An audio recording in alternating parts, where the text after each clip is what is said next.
but I'll be alright as long as I can find the groove. Yes, I will. Yeah. Somehow I know that I can make it. You seem to like my style. All right. Don't you worry, I'm gonna be around a while. Yes, I will. I'm just happy to see you talk to me back in style again. Live from Leimert Park, USA, I'm Tavis Smiley, and you're listening to KBLA Talk 1580. So glad to see you and me back in stride again. Our phone number, 1-800-920-1580, 1-800-920-1580. All of our socials can be found at KBLA 1580. That's Facebook, Twitter, Instagram, and YouTube, everything at KBLA 1580. Let me also invite you to download our app right now. Download the app at KBLA 1580. Take us with you anywhere in the world and listen to us in real time, but only by downloading our app right now at KBLA 1580. Should you miss us any day in real time, check out the podcast of our program by going to the app, the website, Anchor, Spotify, Apple, so many places to get the podcast of this program and listen at your leisure should you miss us any day in real time. But I am delighted to have you along live with us today for the next 3 hours. You can also watch the live stream of this program by tapping the KBLA TV icon on your app or by going to our YouTube channel. Let me also invite you to follow me on Facebook and Instagram at The Real Tavis Smiley and get Twitter updates at Tavis Smiley. Another great show on tap for you today. In fact, we're going to try to squeeze an 80-pound show into a 30-pound bag. Today, we'll talk to the towering public intellectual Tim Wise about why being entitled to your own political opinions is not a defense for stupidity. We'll be in conversation with Areva Martin about reparations for a city-engineered Holocaust in Palm Springs, California, that bulldozed and burned a black and brown community in the 1960s. We will check in with Phyllis Bennis on the latest regarding the Russian invasion of Ukraine, that missile that killed citizens in Poland, and what NATO intends to do about it before this situation goes from bad to worse. And we will be joined by the Isley brothers, all on today's show. But we commence this program with the history-making mayor-elect of Los Angeles, Karen Bass. Congratulations, Mayor-elect Bass, and welcome back to Unapologetically Progressive KBLA Talk 1580. Well, thank you. Thank you so much for having me on the show, and this is my very first interview, and I am proud that it's here. We are proud to have you here, and we've got your back, and we don't black down. So you know that we'll be there for you for the next 4 years. Let me start with this. I know you've got a full schedule. The city will be watching you. The world will be watching you in a few moments, actually 2 hours. 11 o'clock is your first press conference. So I thank you for putting us on the docket first, but I want to be mindful of your time, so let me get 15 or 20 minutes out of the way and let you roll. Let me start with this. Sure. I said on the program a couple of days ago that I am not a candidate, was not a candidate for mayor of this city, and it was working my nerves having to wait, for this outcome. So just tell me and the audience, how did you process? Tom Petty once said the waiting is the hardest part. So how did you process your way through the waiting? Well, actually, I felt fine through the waiting because what we thought was it was going to go exactly like the primary, and that's what happened, which is the early votes would favor Rick. They would be the more conservative votes, and that more and more votes came out, they would go my way. But, this is the challenge for all of us with this new system. Mm-hmm. So, the ballots weren't completely received until this Tuesday, meaning if you voted on November 8th, it was 7 days before your ballot had to be in. So we knew we had to wait, and we were just hoping it was going to go the way it did. So very excited. Yeah. Since you mentioned Rick Caruso, let me follow you right up on that. The thing that is most impressive for me, I've said this before on this program in the days preceding, and we'll talk about your being the first woman. We'll talk about your being the second African-American. As you well know, I worked for Tom Bradley, the first black mayor of this city. Mm-hmm. So for me, this is a moment of personal pride and privilege. It's a full circle moment for me to be talking to you, Mayor-elect Bass, in this particular moment in L.A. history. But the thing that I find most impressive beyond being a woman, beyond being an African-American, or certainly right along with it, is that you survived a $100 million frontal assault And that is a game changer. I mean, I've been getting calls from around the country, indeed around the world, because you've changed the game here. I mean, you've become iconic because nobody. I've been studying history trying to find an example. I mean, Rick Caruso didn't run for governor. He ran for mayor of Los Angeles. You survived a $100 million plus frontal assault. You're going to be asked this question for the rest of your life. How did you do it? Well, you know what? I mean, it's not difficult in the sense that I always keep my eyes on the prize. I know why I did this. I am always focused on our folks. And anytime I got down or doubted, all I had to do was walk outside and see those tents and know that 30% of the people in those tents were African American. 44% were Latino. That's 74%. Black and brown folks sleeping on the streets. That keeps me focused, and that will continue to keep me focused. So then I always think about our ancestors and what we've been through. And, you know, that makes you go, oh, look, I can do this. I mean, they're TV ads. Nobody's physically assaulting me, but I keep my eyes on the prize, and the prize are our folks. How much money did you spend when all said? I know you're not the treasurer of your campaign, but you're up against $100 million. How much did you spend? We spent $9 million, and I do have a little debt, but $9 million. And by the way, the most ever raised in a mayoral race prior to this is $10 million, and that was Eric Garcetti. Wow. So $10 million was considered a lot, and now you're talking $108 million. Yeah. You mentioned black folk and brown folk in those tents. I'll get to that in a few moments, I promise you. I say this somewhat tongue-in-cheek, but I can give you any number of empirical examples to prove my point if I had the time, if I wanted to. But it is the case historically that when cities or nations get to be so bad off, they'll let Negroes take over. I know. They let Obama run the country when things got that bad. I could list off a number of cities where this is the case. So are you sure you really want this job now that you have it? You know what? I also was Speaker of the House when we had the greatest recession since the Great Depression. Yeah. You know. Yeah. But that's when we're needed the most. That is when we're needed the most.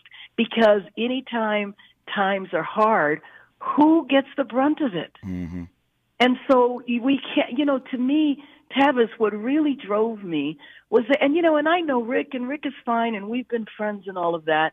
But what really drove me was the idea that someone would take over that would dial the clock back to the 90s. Because, when the 90s hit and it was crack and Crips and Bloods, the only thing people had was to criminalize us. And to me, addiction to crack cocaine was a health issue. And I feel like, what drives homelessness, I mean, we know it's affordability, but it's also a health issue. It's a social issue. It's an economic issue. But people are so angry and demoralized. We're in one of those moments where they could result to, look, just get rid of these people. And that means you criminalize folks. And I couldn't live with myself to know that was going to happen and to not insert myself to try to prevent it. You mentioned homelessness. Let me come back to that and tick off a few other issues. It seems to me, and I don't speak for the entire city, the city just spoke for itself, obviously, but to my mind, and I've been in many conversations about this, it is not obviously inexpensive to live in LA. It's not inexpensive to live in California. And so many fellow citizens, I think, feel that we pay more and more in taxes, and we get so little in return: federal taxes, state taxes, county taxes, city taxes. And what do we get? More crime, more homelessness, more traffic, more potholes, more bureaucratic red tape, more political bickering. We're paying more, but we're getting less. What are you going to do about that? Well, in terms of taxes, one thing we need to do is we need to get more from the federal government. So one of the things that I learned a couple of years ago is that we actually don't even go after federal money that's available to us. And so I want to go get our money. I also want our money from Sacramento as well. And so, I might not be able to change the tax code, but I can certainly push Sacramento and Washington, D.C. to give us our fair share.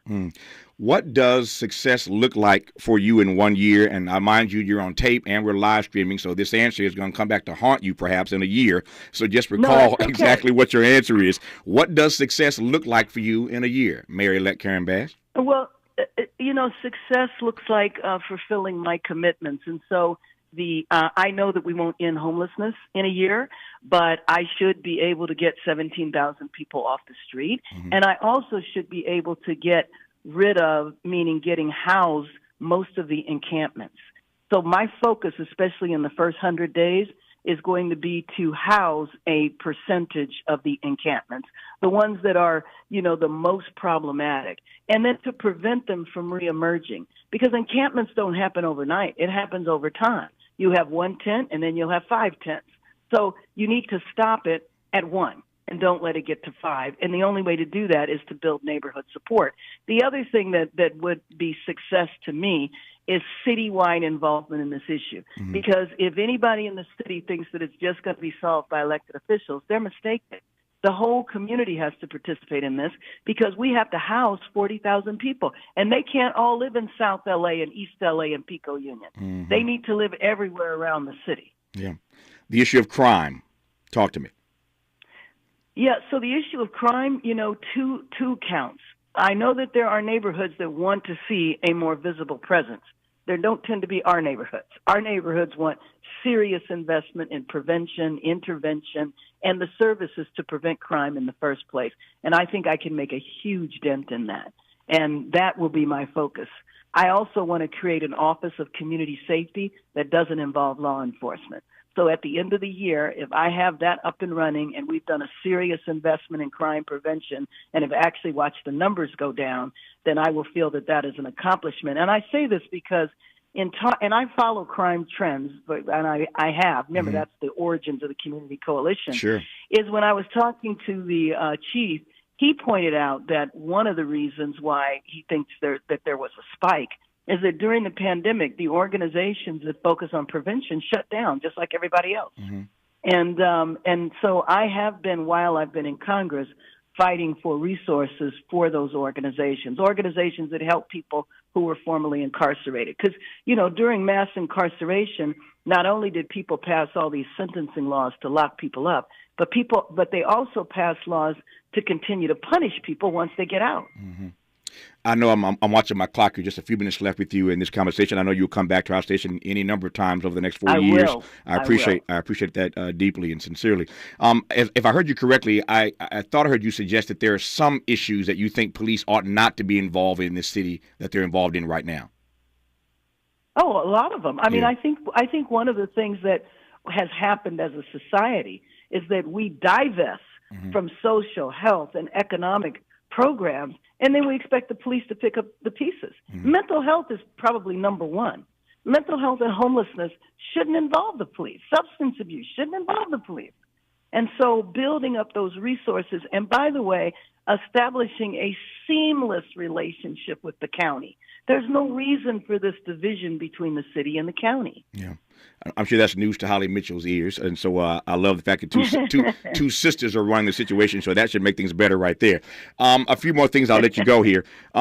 This is me and my own point of view on this. But when Barack Obama was president, one of the things that disturbed me consistently was whenever he would say the following, that I'm not the president of Black America, I'm the president of all America. I knew what he was intending to say, but it always just made me cringe every time he said that. I raised that because you are the pride of Black L.A.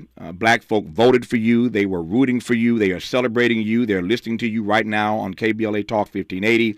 And in a city that is so multiracial, multi-ethnic, and multicultural, how do you intend to govern?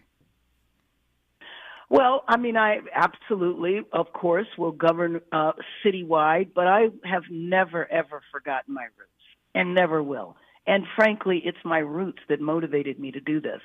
And it wasn't easy to decide not to run for Congress again because I had to make a decision to leave our people on the continent, mm-hmm. on Africa. Mm-hmm. So it's the 30% and the 9%. That's what drove me to do this. Yeah. Two more things.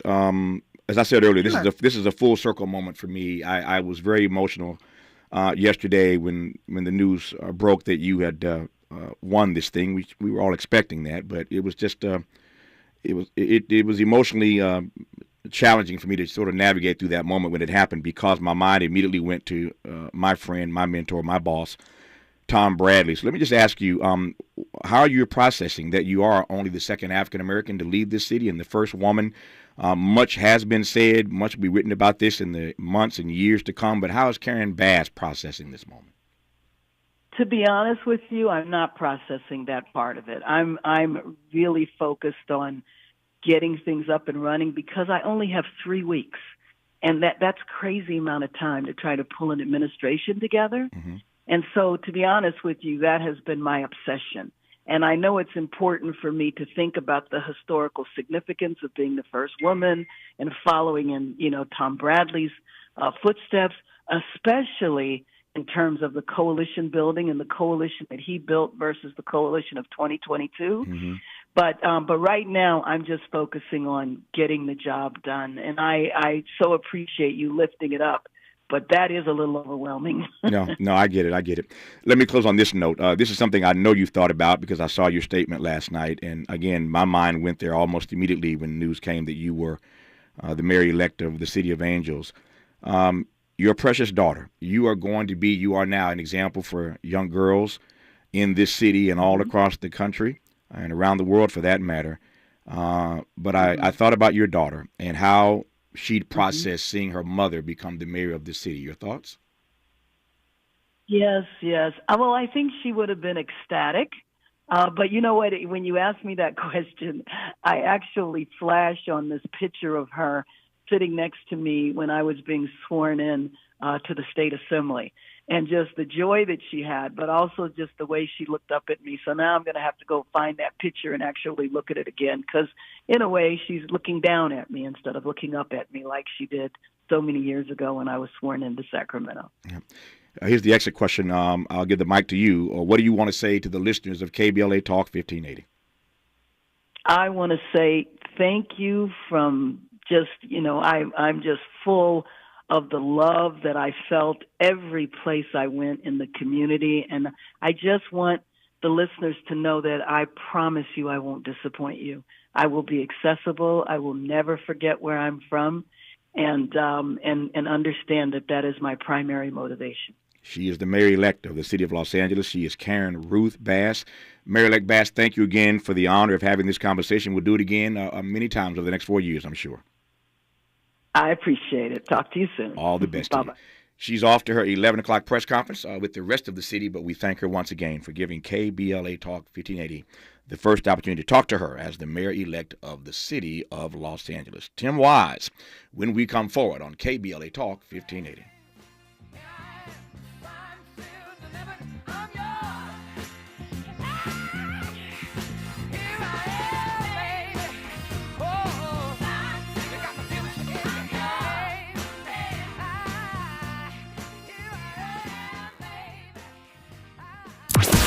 Be sure to like and follow Tavis Smiley at The Real Tavis Smiley and get Twitter updates at Tavis Smiley. The conversation continues when we come forward.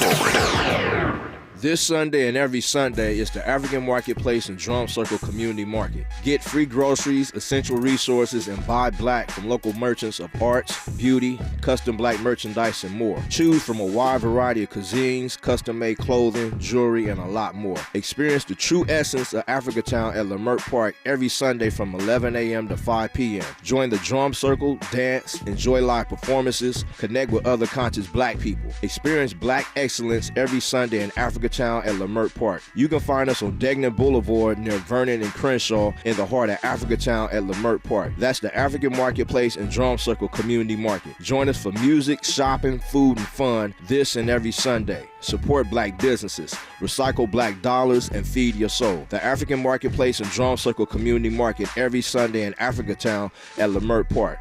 Brought to you by Africatown Enterprise and the African Village Vendors Association. King C. Gillette is the modern man's answer to their facial hair. A complete set of precision tools and quality care products fit for your beard style. There's the King C. Gillette Beard Thickener that strengthens the facial hair you already have while increasing the volume of each strand for a noticeably thicker look. And with daily use, it maintains thickness with a lightweight fragrance with the King C. Gillette signature scent. Master your style with King C. Gillette. It's Pro Time, which means at Lowe's, you're invited to enjoy a Lowe's Pro Happy Hour. Kick back with free Pepsi Cola drinks and Frito-Lay snacks. Plus, earn 3 times bonus points per dollar on purchases of select Pepsi products. Come into Lowe's and get the full MVP treatment at Pro Happy Hour on November 17th from 2 to 5 p.m. While supplies last. Bonus points offer valid 10/27 through 12/8. Calculated before taxes and fees after applicable discounts, if any. See Lowes.com/L/pro loyalty terms. Conversations that matter. You're listening to Tavis Smiley on KBLA Talk 1580. I am Tavis Smiley, and we're so honored to have you with us for the next 3 hours on KBLA Talk 1580. As I mentioned at the top, and I moved a little faster, a little quicker than I usually do because I wanted to get to Mary-elect Bass as quickly as I could, but we got a great show on tap today. As I mentioned at the top of the second hour, we'll talk to Reva Martin. There's a major editorial in the LA Times today. If you've not seen the LA Times today, a major editorial, you'll get a chance to perhaps to read it right quick, before we get to Areva at the top of the second hour. But Areva is the lead lawyer. Her firm is taking on this major case. You all recall Bruce's Beach. This is like another iteration of Bruce's Beach. 400 black and brown families whose homes were bulldozed and burned on the orders of the city of Palm Springs back in the 60s. And so Areva is demanding reparations now that this story has come full circle. So we'll talk to Areva about that at the top of the 10 o'clock hour. At the bottom of the 10 o'clock hour, a conversation with Phyllis Bennis about this missile in Poland that killed those citizens there and what NATO intends to do about that. And, of course, in our final hour today, the Isley brothers, need I say more, Ron Isley and Ernie are coming through for a conversation for the full hour once we get to 11 o'clock today. But I am pleased now to start a conversation with our dear friend and brother Tim Wise. And I saw a piece that Tim wrote that I wanted to get him to unpack for us. And it's really, this notion of what it means to feel entitled to your own political opinions. Everybody says, well, I got my opinion. That's my opinion. It's my opinion. Yeah, okay. But that's no excuse for, no defense for stupidity. I'm pleased to welcome the public intellectual Tim Wise back to this program. Tim, how are you, sir? I'm doing good, man. How are you? I'm well, thank you. You heard some of that conversation with the mayor-elect? Absolutely. Very excited for y'all. I'm disturbed that somebody can spend $100 million to become mayor. Could have put that money into fixing the homeless problem that he was talking about, but decided he'd rather become mayor with that money instead, and now he just pissed it all away.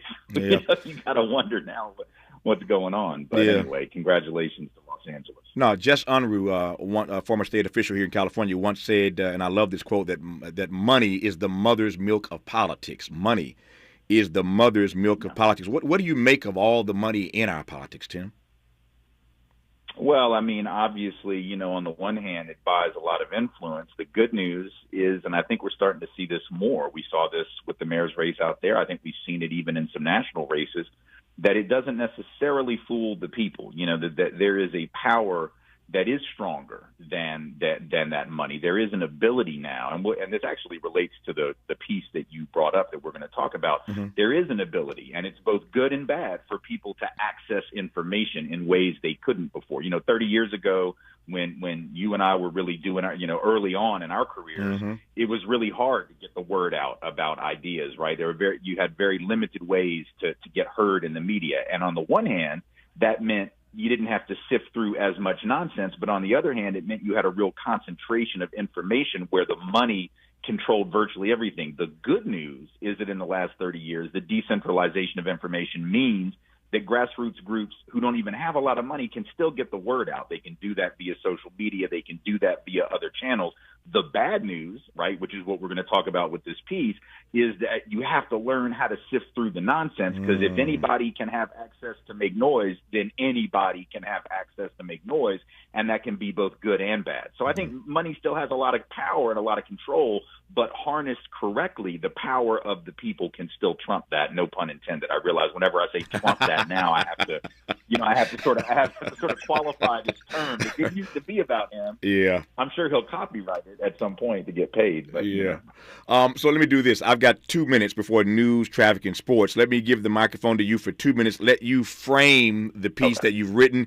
On the other side, we'll unpack it. So take 2 minutes and just frame the piece for the audience. Sure. I mean, I think we've all been in an argument with somebody at some point. Could have been a family member, could have been a colleague, a friend, somebody we know. and they don't know what they're talking about. It could be about police brutality. It could be about COVID. It could be about foreign policy, about anything. And you're getting the better of them in the argument because you've done some homework, you've done some research, or you've turned to those who know this material and you've learned from some experts. And their fallback position is, well, all right, but I'm entitled to my opinion. And it's true. Everyone has a right to their opinion, but that doesn't mean that everyone has a right to have their opinion respected equally. And I feel like sometimes people use that argument that they have a right to their belief to sort of shut down discussion and to keep us from actually determining what is true and what is not true. Just because you have a right to believe something doesn't mean that it's right to believe it. I have a right to do a lot of stuff. I have a right to stand on the corner and yell racial slurs. But if I do so, then you have a right to call me out for it and to call me a racist for that. And I can't then defend that by saying, well, I'm entitled to be a racist. Yeah, you are. And I'm entitled to call you one and to try to shut you down and to marginalize you in the public square. So we just have to get past this notion of entitlement to actually figure out, how do we determine what is true? How do we actually sift through all the noise that's out there and get beyond this idea of what we have a right to do to find out what's actually right to do? It seems to me we're living in a moment where the truth is what each of us determines it to be. Never mind the facts. The truth is what we determine it to be. And just getting started in this conversation again with the towering public intellectual Tim Wise. We'll continue when we come forward after news, traffic, and sports on KBLA Talk 1580. We've got a lot to talk about. Good thing we've got 3 hours. More of Tavis Smiley when we come forward. I'm Mike Moore, and here's the latest from the Black Information Network. The nonprofit Jubalong is putting up billboards in Metro Detroit to fight against anti-Semitism. Co-founder Archie Gottesman says the area is one of 6 cities across the country where they have rented the billboards. Instead of just saying stop anti-Semitism, that's not catching. We live in a world where message matters. The Anti-Defamation League says there were 112 anti-Semitic incidents in Michigan last year. The billboards will be up in Macomb County for the next month. African-American Kyrie Irving is nearing completion on the process needed for a return to play and could rejoin the Brooklyn Nets soon. He was suspended for his failure to initially apologize for and condemn his social media link to a film riddled with anti-Semitic material. And that's the latest. I'm Mike Moore from your 24/7 news source, the Black Information Network, and BINnews.com. Taking the drive through Pasadena, troubles on that 210 west at Sierra Madre, Altadena. Crash onto the right shoulder here, and we're seeing a busy drive from Mountain. Commerce, a collision from earlier clearing, but a busy commute for the 710 north approaching that 5. That wreck is cleared right around the 105. You're busy. Monterey Park, the 710 south at Valley Boulevard. 2 right lanes blocked with an injury crash. Stalled vehicle in downtown on the 110 north at the 101. That is stuck in a center lane. Is this the title? This is the KBLA Sports Minute with Ray Richardson. The Rams got some much-needed good news. Quarterback Matthew Stafford has cleared the NFL's concussion protocol and will play in Sunday's game in New Orleans. LeBron James has agreed to co-produce a docuseries on the life of Nipsey Hussle. The docuseries will include interviews with several major players in the music business, including Snoop Dogg, Kendrick Lamar, and Diddy. Nipsey was 33 when he was fatally shot in 2019 outside one of his stores in South LA. Today could be a game-changing moment for UCLA athletics. The UC Board of Regents are meeting today to vote on whether or not they should block UCLA's move to the Big Ten Conference. UCLA is joining USC to move to the Big Ten in 2024. No debates, no speculation, just the info you need. That's your KBLA Sports Minute. I'm Ray Richardson. This sports report was brought to you by MVP Accident Attorneys. When it comes to your settlement, we're a slam dunk. Call 833-MVP-WINS or check their website at themvp.com for a free case review. When you're the victim of a car accident, hiring the right law firm can be the difference between a rewarding settlement and striking out. Call the pros at MVP Accident Attorneys at 833-MVP-WINS for your free consultation. Call on me, your MVP. Life is uncertain. It's okay to feel stressed, anxious, worried, or frustrated. It's normal. With CalHope's free and secure mental health resources, it's easy to get the help you and your loved ones need when you need it the most. Call our warm line at 833-317-4673 or live chat at calhope.org today. Don't talk, Just listen. Listening is life-changing. Life-changing. As words become increasingly weaponized and politicized in our community and in our country, sometimes it's easier not to listen. But charitable listening is an act of generosity, a sign of respect. Just listen. When we listen actively, we surrender our own assumptions and notions to make space for the ideas of another. In times of turmoil, just listen. Listening is the only way forward. Thank you for listening to KBLA Talk 1580. Talk 1580. Talk 1580. Talk 1580. Listen.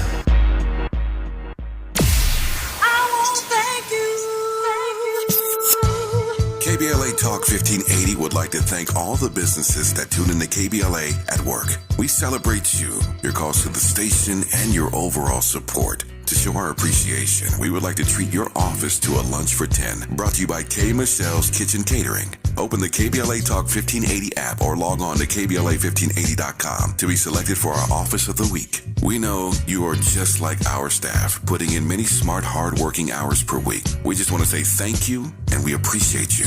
You and your staff deserve lunch on us. Enter your office to win lunch for 10 and be highlighted on KBLA Talk 1580 as our Office of the Week. Open the KBLA app or log on to KBLA 1580 to enter your office today to become the KBLA Talk 1580 Office of the Week, sponsored by K. Michelle's Kitchen Catering.com. Become the KBLA Talk 1580 Office of the Week. This has been a KBLA Talk 1580 community call to action.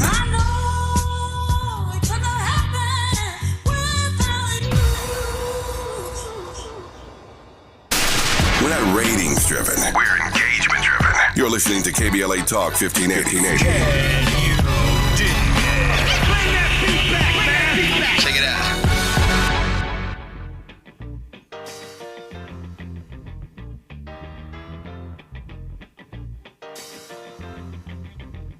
It's your thing. Do what you wanna do. I can't tell you who to sock it to. We had quite a time yesterday in our third hour. Kid and Play were here yesterday, and out of nowhere, Dougie Fresh dropped by yesterday. So Christopher Martin, Christopher Reed, better known as Kid and Play, were here. And then, just again, out of nowhere, Dougie Fresh rolled by yesterday. What a great hour 3 yesterday. Another great hour 3 today when the Isley Brothers join us on KBLA Talk 1580. We continue our conversation now, though, with the friend and brother, public intellectual, Tim Wise, who's written a provocative piece, and it's around this notion that I'm entitled to my opinion, except what gets lost in that declaration, Tim Wise, is the truth. I said a moment ago before news, traffic, and sports that to my mind, we live in a world now where for many of us, the truth is what we determine it to be. You'll recall Donald Trump then, and now Donald Trump is back, of course, running for president once again, but you recall that phrase, alternative facts. So again, the truth is what people want it to be. How in this moment in our nation can we ever get to a particular truth when all people care about is their opinion, no matter what the facts may be? Well, it's hard. I mean, it's always been a challenge because obviously folks have had different opinions that have had facts to back them up. There's not one way of looking at history, for instance. There's not one way of looking at a car accident. You and I might see a car accident. We might have different vantage points of that car accident. But the question that we need to be asking when it comes to political and social issues in particular is, can we create a society where folks know where to go to look for factual information as opposed to just whatever will back up their pre-existing opinion? Because with the internet and with the ability to access material, I can go online and find anything pretty much that I want to find that will confirm my own existing biases. And we all have biases. We all have pre-existing beliefs. The question is, do we have the critical thinking skills to be able to sift through the noise and actually figure out what is most likely to be true about a particular subject? And we don't teach that. You know, that's not something we teach our young people. We don't teach critical thinking skills. In fact, a lot of folks on the right in particular are afraid of that concept, afraid of engaging any kind of critical analysis of American history or literature, as we know. But we also don't teach media literacy, right? Just basic, how do you how do you look at media? My children, when they were in kindergarten, I remember they had my oldest had a great kindergarten teacher, or maybe it was first grade, who talked about, look, if you're going to ever look up anything on Wikipedia, you need to go further than Wikipedia. You need to follow the footnotes. You need to go, and they were teaching them that in elementary school, but that was an extraordinary teacher. I don't think that that's a common experience. And so you have young people who are growing up thinking that a meme is evidence, thinking that a Reddit thread is evidence, thinking that Facebook and Twitter and Instagram are evidence. They're not evidence. And so we have to figure out how we're going to teach people how to determine what is most likely true, not just finding the stuff that confirms what they already believe. You said a few things, Tim, I want to interrogate right quick. Number one, when you raise this notion of critical thinking skills, you're right, that's not taught in schools. But I wonder, broadly speaking, whether or not you agree with my friend Bill Maher, who often makes the point that we are living in a country with a dumbed-down demos. Well, I think that's true. Now, I have my issues with Bill Maher, which we don't even have time to process here. No, we do not. But I mean, he's certainly right about that. The thing is, though, the dumbing down has a lot of sources, right? I mean, number one is that we have this like overly commercial culture, which is primarily predicated on selling us stuff. So what we see in media is principally about selling us products, getting us hooked on certain things, whether it's certain food, whether it's liquor, whether it's cigarettes, whether it's cryptocurrency. I mean, whatever it is, right? Trying to get us to invest our money here versus there. And so a lot of it is just playing to this least common denominator, not really about creating a demos at all, right? Like an actual public sense of the common good. That's part of it. It's also the result of the fact that we live in a very complicated world. I realize we don't all have the time to become experts in stuff, and that's fine. Like as you know, my work is principally around race and racial equity. That's what I have spent 30 years studying and becoming a quote unquote expert on. Now, I have opinions on other stuff, and they are probably more informed than some folks. But if I want to pontificate about economics, or I want to pontificate about certain like foreign policy, I at least know where to go. Like if I'm not an expert, I know what I don't know, right? And I know how to go to the right people. And that's the skill that sometimes people don't take the time to utilize. I don't need everybody to become an expert in everything. We can't be experts in everything. But can we find the experts in whatever it is we need information about so that we can determine what's the best policy, what's the best direction to go? You would do that with a plumber. You're not going to try to fix your own toilet if you don't know how to do it. You're going to call an expert. You're not going to just go out and start tinker with your engine on your car. If you don't know how to do it, you're going to go to a mechanic because they're experts. Now, you may have one mechanic that's trying to rip you off, and you might want to get a second opinion. But when you get that second opinion, you don't go to your cousin who doesn't know anything about cars. You go to another expert / mechanic. So I just think, there's a lot of reasons for the dumbing down, but whatever it is that the reasons are, we have to figure out the antidote to that. And that requires us to step back from the need for instant gratification of information. We want the hot take. We want to be first with our opinion, as opposed to actually being able to discern truth from fiction. I've gotten in trouble. I've had debates about this before, so this is not the first time I've raised this. I raised it again because I want to get your take on it. And my view is that, respectfully, all opinions are not created equal. That's my assessment. All opinions on this program or anywhere else are not created equal. Am I right or wrong about that? Well, you're absolutely right. I mean, some opinions are backed by evidence and some opinions are not.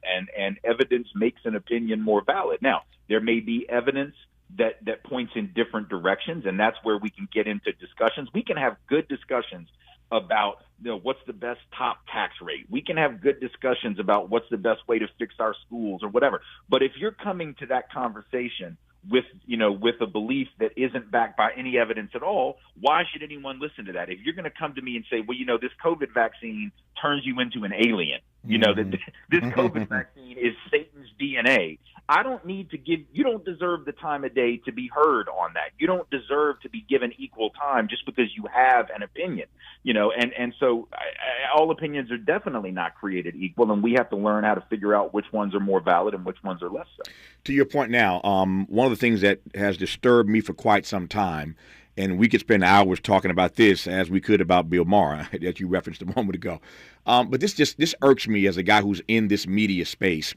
And that is this notion of equal time that you just put your finger on. There are so many programs, and I could list them if I had the time, I don't want to offend anybody, although they ought to be called out, but too many programs that will put somebody else on from the other side just because they are intent on giving somebody equal time, when the other argument has absolutely no validity to it. It is not backed by facts. They go completely off the range, but the persons producing these various shows feel this penchant, this pressure to offer the public equal time. I see it in a number of spaces, and it's driving me up the wall, Tim. Well, let's be clear. The folks that do that, the folks that make that decision to try to put the so-called other side on, are almost always people who consider themselves liberal, who feel they have to put on conservatives. You don't see people on the right. That's right. You don't see folks on the far right want, they don't want progressive voices.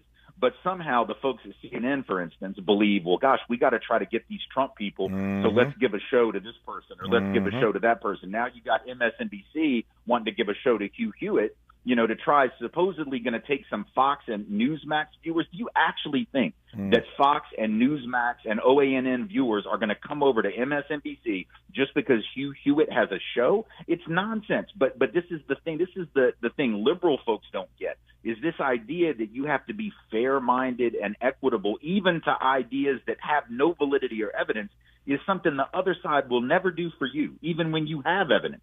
So at some point, you're either going to fight fire with fire and put out factual information and not mess with the fools, or you're going to get taken for a fool by other people who will not play by those same rules. There's a problem with liberal folks, is they try to play by these gentlemen's Queensberry rules, or whatever they were called, and the other side has no interest in that. The other side is bringing a cannon to the fight, and you're bringing like a butter knife, and you think that that's going to do, and it just doesn't work. He's my man. That's why Tim Wise is on this program, cooking with fish grease right now. We'll continue when we come forward on KBLA Talk 1580. Say the quiet part out loud. KBLA Talk 1580. Higher gas prices meant oil companies made massive profit. Maisha Cairo here with your K-Black Minute News, brought to you by MLK Hospital. The average for regular gas is $5.46 at the pump, with $5.80 for premium. Meanwhile, local refiners like Phillips 66 and Marathon report profit increases up to 1,243% higher than last year. Governor Newsom was reported to say that big oil is making record profits by, quote, ripping off Californians, end quote. Penalties for this price gouging will put profits back into taxpayers' pockets in the form of a direct deposit refund. I'm Maisha Cairo, and that's your K-Black Minute News. Let us know your thoughts on this by tweeting us at KBLA 1580. When you have your baby at MLK Community Hospital, they will work hard to make sure you and your family have the experience that you want. MLK Hospital welcomes your new baby. At Cedars-Sinai, we're honored to be named the #1 hospital in California and the #2 hospital in the nation in U.S. News & World Report's Best Hospitals Honor Roll. We're also proud to be named #1 in 6 specialties in Los Angeles. Thank you to our physicians, nurses, academic leaders, and thousands of other team members who bring their best to Cedars-Sinai every day. Learn more about our top-ranked care at cedars-sinai.org.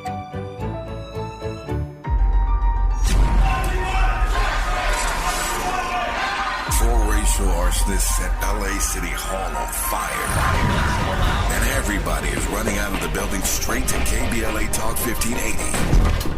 I am pleased to welcome LA City Councilman Mike Bonin to this program. Councilman, how are you, sir? Hello. Thank you, Tavis. Councilmember Kern Price, good to have you on, sir. How are you today? I'm well, Tavis. Thank you. Good to be with you and your listeners. I am pleased to have LA City Councilwoman Monica Rodriguez on this program. How are you today, ma'am? Good morning, Tavis. Councilman O'Farrell, good to have you on, sir. How are you today? Thank you so much, Tavis. So glad to join you this morning. Councilman Koretz, welcome to this program, sir. How are you? I'm honored to be on your show. Still in shock from the events of the last few days. Marquise Harris Dawson, good morning. Good morning, Dominique, and good morning to the KBLA family. Councilmember Heather Hutt, good morning. Good morning, Dominique. I am pleased to welcome the new president of the LA City Council, Paul Kokoya. Mr. President, how are you, sir? Good morning, Tavis. I'm well. Thank you very much. Holding all politicians accountable to you. We're unapologetically progressive. KBLA Talk 1580. Interrogating your assumptions and expanding your inventory of ideas. Let's get back to Tavis Smiley on KBLA Talk 1580.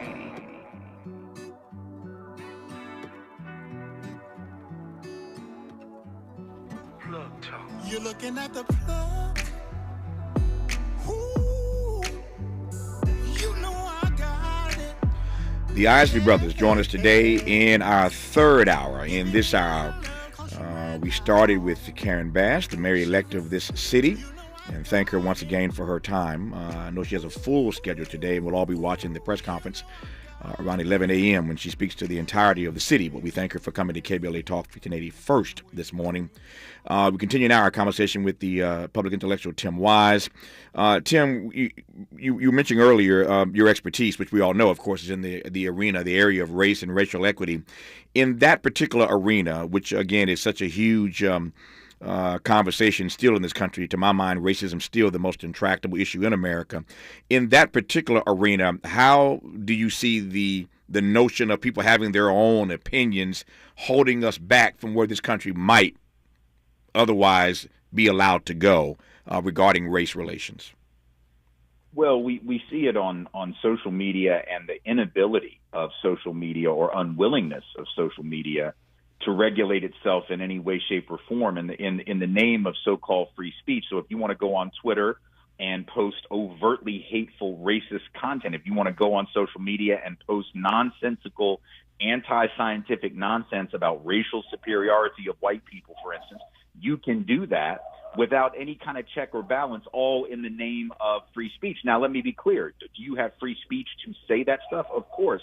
But if a social media provider or platform or any other media outlet gives voice to that, they are doing more than simply facilitating your rights. They are actually facilitating the amplification of that. So if you interview on mainstream media Charles Murray, who co-authored The Bell Curve, which was 600 pages or whatever it was of pseudoscientific nonsense back in the 90s, you are amplifying. You don't have an obligation to do that just because that's a view, any more than you have an obligation to amplify Holocaust deniers just because they're out there, right? And so the question we need to be asking is how do we differentiate the idea of having the right to an opinion, however uninformed and stupid, from the obligation someone else has to hand you a microphone? For instance, you right now have a radio program. You don't have a right to that program. You have a right to everything you say on this program. You have been fortunate enough to be given access. But every person out there just logically doesn't have a right to a show.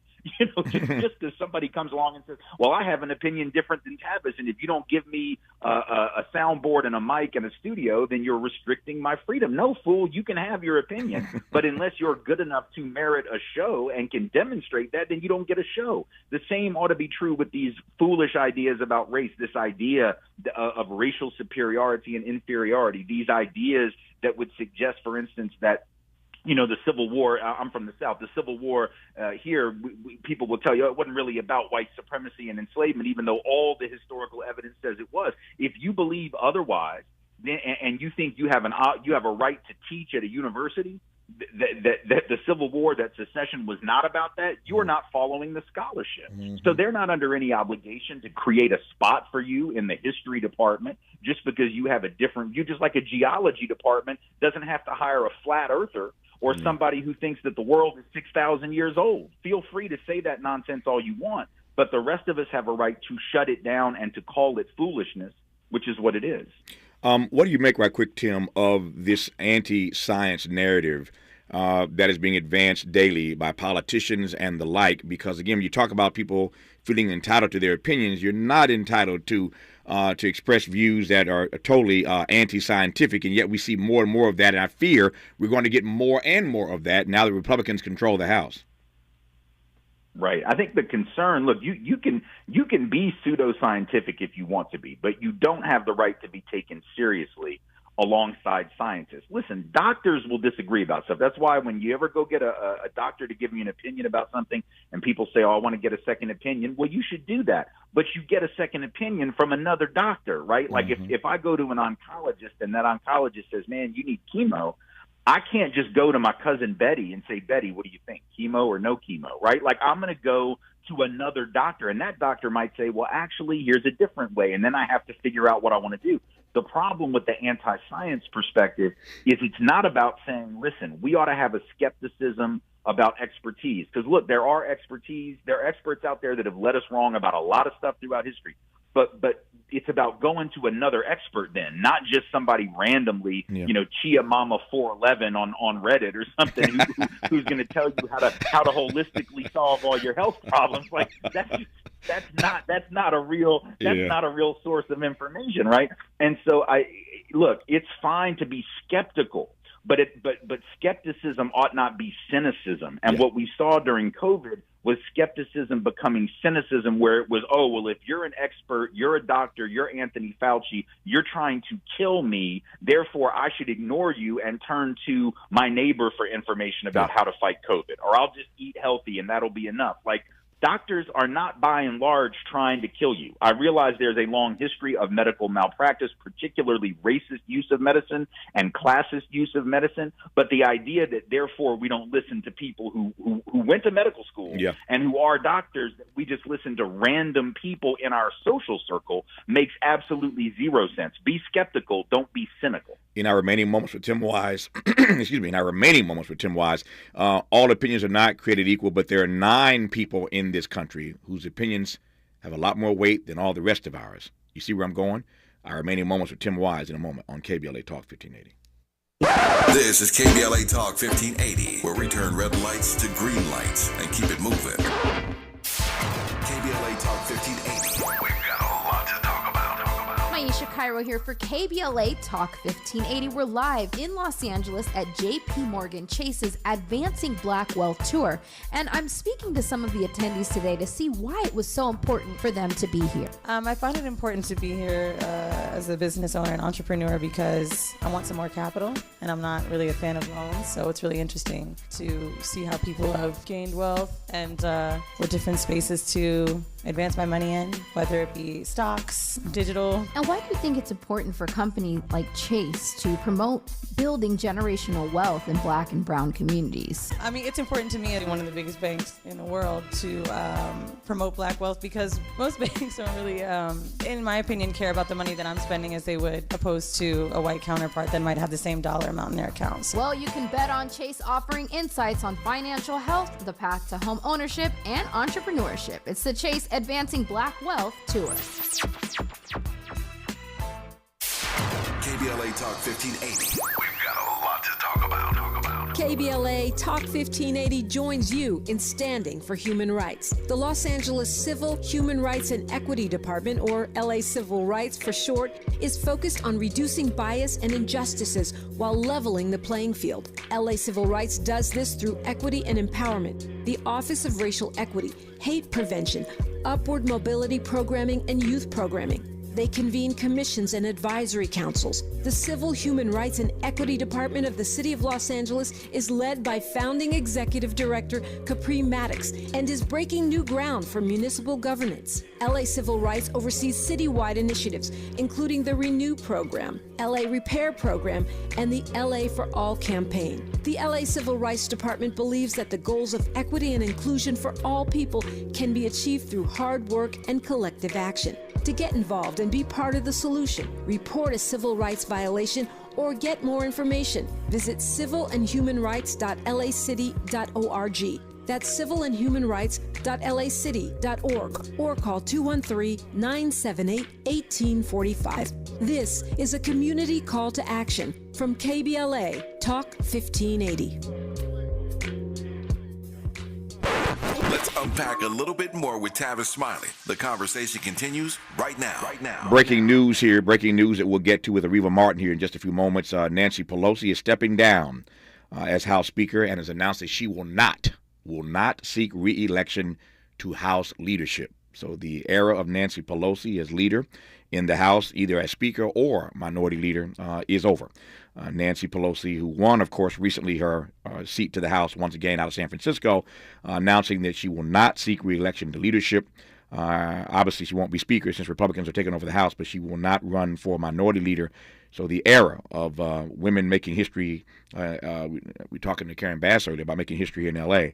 Nancy Pelosi, of course, made history in the House, but no longer seeking a leadership position. We'll talk about that a bit with Areva when we move forward in our next hour. In the 2 minutes I have left here, Tim, you heard me tee up a moment ago that there are 9 people in this country whose opinions seem to matter more than the rest of ours, even though they're wrong. At least 6 of them are wrong more often than not. You see where I'm going. Your thoughts right quick. Yeah, I mean, we have a Supreme Court majority that says on the one hand they don't believe in the court making laws and that the laws ought to be left to the representatives elected by the people, which is a long-handed way of saying that the people ought to govern themselves, and yet they turn around and they rule in a way that is counter to the vast majority of the American people, and even in some cases counter to the majority of people in elected office who have been chosen by those people. So we do have a judicial form of tyranny where certain ideas are more equal than others, sort of George Orwell, Animal Farm type stuff. And it suggests that we've got to have lawmakers either stand up to that, or we've got to have the people stand up and demand real judicial reform, whether that means expanding the court, taking certain things out of the hands of the court altogether, because what they're doing is they're hearkening back to a time in terms of jurisprudence and the notions of what the founders of the country believed in order to justify their views on everything, from guns to reproductive rights to voting rights and everything else. And we know what the founders believed. We know who the founders believed counted and who didn't count, who were citizens and who were not citizens. And so if we're going to allow the court to govern based on what folks a couple hundred years ago believed, we're going to get policy that's similar to what we had a couple hundred years ago. We deserve better than that, and it's time for us to demand better than that. You can find Tim Wise's piece on goodmenproject.com, goodmenproject.com. The featured content is entitled Being Entitled to Your Opinion is Not a Defense for Stupidity. Being entitled to your opinion is not a defense for stupidity at goodmenproject.com. Tim Wise, as always, brother, you empower us with your information. I appreciate you. We'll do it again somewhere down the road, brother. All right, man. Sounds good. Take care of yourself. Thank you for your time. Hour 2 of Tavis Smiley, featuring Areva Martin and Phyllis Bennett's after news, traffic, and sports on KBLA Talk 1580. KBLA 1580 Santa Monica. I'm Mike Moore, and here's the latest.